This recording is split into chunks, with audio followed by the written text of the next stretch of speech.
ప్రభుత్వాలు మారినా కుంభకోణాలు మారవు, లేదా ఆ ప్రభుత్వ అధికారాన్ని అడ్డుపెట్టుకుని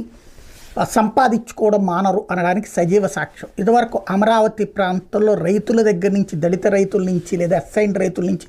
భూములు తీసుకుంటాం, వాళ్ళకేమీ డబ్బులు ఇవ్వబోమని చెప్పి ఆ తర్వాత వాళ్ళ దగ్గర నుంచి భూములు వేరే వాళ్ళు 5 లక్షలకి 10 లక్షలకి కొనేసుకున్న తర్వాత ఆ తర్వాత ప్రభుత్వం ఒక జీవో ఇచ్చి వాళ్ళందరినీ భూమి తీసుకుంటాం, ఎవరి చేతిలో ఉంటే వాళ్ళకే రిజిస్ట్రేషన్ చేస్తాం అని చెప్పడంతో అవి కాస్త 10 లక్షలకి అయినటువంటి చివరికి అది 50 లక్షలకి, ₹1,00,00,000కి చేరిపోయి 2 కోట్ల దాకా వెళ్ళినటువంటి సందర్భం. అప్పుడు అది కుంభకోణం అని వ్యాఖ్యానించినటువంటి వైఎస్ఆర్ కాంగ్రెస్ పార్టీ తను అధికారంలో ఉన్నప్పుడు ఏదైతే కాకినాడ సెజ్ ప్రాంతంలో మేము అధికారంలోకి వస్తే తీసేస్తామని చెప్పి ఒక కమిటీ వేసి వాళ్ళ భూములు వాళ్ళకి తిరిగి ఇప్పిస్తామని చెప్పి అలా తిరిగి ఇప్పించినట్టే భూములు ఇప్పించి వాళ్ళ దగ్గర నుండి వైఎస్ఆర్ కాంగ్రెస్ పార్టీకి సంబంధించిన నాయకులు